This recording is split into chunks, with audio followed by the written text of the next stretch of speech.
Hello everyone, स्वागत है आप सबका इस डेली वोकेबुलरी सीरीज की आज की वीडियो में। अगर आपको ये वीडियो पसंद आए तो इसे लाइक कर दीजिए, शेयर कीजिए, सब्सक्राइब अब तक नहीं किया तो सब्सक्राइब कर लीजिए, बेल आइकन को दबा लीजिए। वीडियो को अपलोड होते ही आपको इसका नोटिफिकेशन आ जाएगा।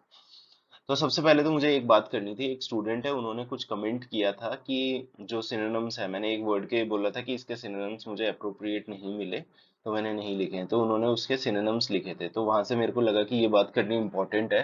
देखिए क्या होता है कि जब आप किसी चीज के सिनोनिम्स या किसी वर्ड के सिनोनिम्स देखते हैं ना, तो वो आप देखिए कि आप उस सिचुएशन से रिलेटेड हो। क्योंकि क्या है, गूगल पे वैसे तो हर वर्ड के बहुत सारे सिनोनिम्स होते हैं, लेकिन अगर वो आपकी सिचुएशन पे या वर्ड के अकॉर्डिंगली फिट नहीं बैठते तो उसका कोई फायदा नहीं है। जैसे कि अगर कोई पर्टिकुलर किसी चीज के बारे में बता रहा है, ठीक, तो आप देखिए कि वो जो उसके सिनोनिम्स है क्या वो वहीं पे फिट बैठते हैं। क्योंकि देखिए मेरे लिए भी बहुत आसान है कि मैं सीधा सीधा आंख बंद करके वर्ड टाइप करूं, उसके सिनोनिम्स ढूंढूं, जो मिलता है वो लाके रख दूं, है ना। उससे किसी के लिए भी फायदा नहीं होने वाला। तो आपसे भी मैं यही उम्मीद करूंगा कि अब आप कोई भी सिनोनिम्स वगैरह ढूंढे या कुछ भी ढूंढे, मीनिंग ढूंढे या उससे रिलेटेड कुछ भी आर्टिकल्स वगैरह अगर कुछ भी मिले, तो जहां पे जो सिचुएशन को परफेक्ट कर रहा हो ना, तब आप उसके सिनोनिम्स या एंटोनिम्स जो भी आप देखना चाहें वो चीजें देख सकते हैं। तो आई होप आपको समझ आ गया होगा कि आपने सर्च किस हिसाब से करना है। क्योंकि इंटरनेट पे तो कुछ भी मिलता है, बहुत ज्यादा मिलता है। तो आप उसको रिफाइन करिए कि कैसे आपको आगे करना है। तो चलिए स्टार्ट करते हैं अपनी आज की वीडियो को। चलिए, तो जो हमारी पहली रिपोर्ट है वो है रहाने चेसन्स जायसवाल। ठीक, रहाने कौन है? जिनके रहाने ने जायसवाल को चेसन किया है। तो चेसन क्या करना होता है वो हम देखेंगे, लेकिन उससे पहले क्या इंपॉर्टेंट है करंट अफेयर्स के पॉइंट ऑफ व्यू से, कि जो दिलीप ट्रॉफी है उसको किसने जीता? उसको जीता वेस्ट जोन ने। ठीक, वेस्ट जोन ने दिलीप ट्रॉफी को जीता है। इंपॉर्टेंट करंट अफेयर्स है, किसी भी एग्जाम में पूछा जा सकता है। बाकी मैं आज शाम से स्टार्ट करूंगा हमारी daily no nonsense current affairs की सीरीज, जिसमें मतलब क्या होता है कि कुछ एकदम बाकी चैनल्स पे होता है कि कुछ भी करंट अफेयर्स में करवा रहे हैं। देखिए वो सब कुछ नहीं होने वाला है। जो इंपॉर्टेंट है एग्जाम्स के लिए रेलिवेंट है, क्योंकि मैंने खुद काफी सारे कॉम्पिटिटिव एग्जाम्स क्लियर किए हुए हैं, तो मुझे पता है कि कौन से इंपॉर्टेंट है। उस हिसाब से हम वो करंट अफेयर्स करेंगे। आप सब उसमें जरूर आइए अगर आप किसी भी करंट ये कॉम्पिटिटिव एग्जाम्स में दे रहे हैं तो। ठीक, तो हम देख लेते हैं ये कि चेसन जो होता है इसका मतलब क्या होता है। देखिए चेसन हम तब करते हैं किसी को जब अगर मान लीजिए कोई प्लेयर फेल हुआ है। मान लीजिए कि ये जायसवाल ही है, यहाँ पे सिर्फ मैं मानने को कह रहा हूँ, ऐसा हुआ नहीं है। ठीक, मान लीजिए कि जायसवाल 3-4 मैच में, क्योंकि ये ओपनिंग करते हैं, तो इन्होंने 3-4 मैच में 0-0 बनाया है, गलत गलत शॉट खेल के ही आउट हो चुके हैं।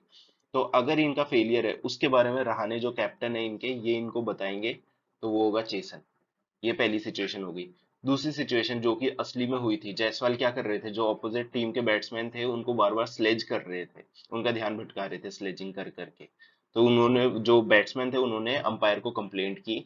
तो रहाणे ने क्या किया? रहाणे ने चेसन किया, मतलब कि रहाणे ने इनको पनिशमेंट दी।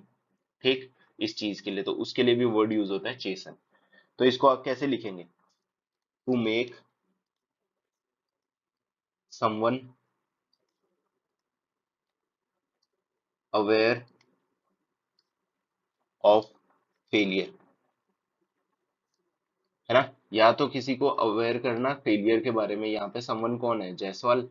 ठीक, या तो फेलियर हो जाए जो इस केस में नहीं हुआ, है ना, और ऑफ हैविंग डन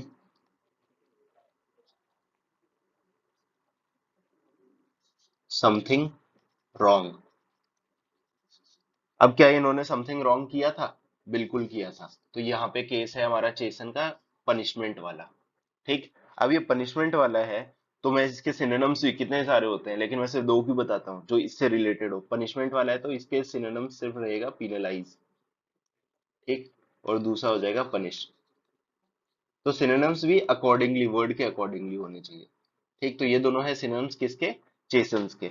अब ये कौन सा पार्ट ऑफ स्पीच है? क्योंकि रहाने ने एक्टिविटी की है यहाँ पे, तो ये हमारा हो जाएगा वर्ब। आसान। चलिए, तो जो हमारी नेक्स्ट रिपोर्ट है वो है Surya Kumar and Kohli power India to thrilling series win. हम लोगों ने सीरीज जीती है 2-1 से, ऑस्ट्रेलिया के खिलाफ हमारी सीरीज थी। ठीक, इतना ज्यादा करंट अफेयर्स के लिए कुछ इंपॉर्टेंट नहीं है, तो मैं आपको कुछ नहीं बताऊंगा इसका करंट अफेयर्स का। यहाँ पे क्या लिखा हुआ हमारे लिए, यहाँ से important, Surya Kumar Yadav and Virat Kohli carved out half centuries to orchestrate, है ना, ऑर्केस्ट्रेट इन्होंने क्या किया? India thrilling 6 wicket win. ठीक, तो हम देख लेते हैं कि जो वर्ड है हमारा ऑर्केस्ट्रेट, ORCHESTRATE, ये जो हमारा वर्ड है ऑर्केस्ट्रेट, इसका मतलब क्या होता है? देखिए, ऑर्केस्ट्रेट होता है किसी चीज को प्लान करना या ऑर्गेनाइज करना ऐसे तरीके से ताकि आपका डिजायर्ड जो रिजल्ट है ना, आप जो रिजल्ट चाहते हो वो मिल जाए। तो लिख लेते हैं इसको, टू प्लान, प्लान कर लिया, एंड ऑर्गेनाइज, प्लान कर लिया, ऑर्गेनाइज कर लिया किसी चीज को, समथिंग, है ना, केयरफुली, अच्छे से, carefully, in order to achieve a desired result. जो डिजायर्ड रिजल्ट है उसको अचीव करने के लिए आप प्लान कर रहे हो, ऑर्गेनाइज कर रहे हो केयरफुली, तो उस चीज के लिए होता है ऑर्केस्ट्रेट। अगर आपने मैच देखा तो आपने देखा होगा सूर्य कुमार यादव और विराट कोहली ने कितना समझदारी से अपनी वो पार्टनरशिप लगाई थी। अगर वो नहीं लगी होती तो शायद हम मैच नहीं जीते होते। तो अब क्या हो रहा है, इन्होंने काम किया था, तो ये हमारा क्या हो जाएगा, वर्ब हो जाएगा कि नहीं हो जाएगा? हो गया, है ना। ठीक। अब इसके सिनोनिम्स क्या होंगे? इसके सिनोनिम्स, एक हो जाएगा कोऑर्डिनेट, इन दोनों ने कोऑर्डिनेट किया था आपस में तभी हो पाया, वरना पार्टनरशिप तो नहीं हो पाती। ठीक। और फिर इन्होंने सिचुएशन को मैनेज भी किया। ठीक, तो ये दोनों है हमारे इसके सिनोनिम्स। तो अब जो हमारी नेक्स्ट रिपोर्ट है वो है लेबर कॉस्ट एज में dissipate due to tech shifts, ये हमारे नीति एडवाइजर ने बोला है। ठीक। तो चलिए, मेरा आपसे एक क्वेश्चन है, अगर आप कॉम्पिटेटिव एग्जाम्स की तैयारी कर रहे हैं तो आपको पता होना चाहिए कि जो नीति आयोग है उनके चेयरमैन का नाम क्या है। और फिर अगर आपको नाम पता लग जाए या फिर पता हो गई, ऑब्वियसली बहुत आसान सा क्वेश्चन है, तो इसके जो चेयरमैन होते हैं वो होते कौन है। ठीक। बाकी अगर नीति एडवाइजर का नाम पता हो तो वो भी आप कमेंट कर सकते हैं।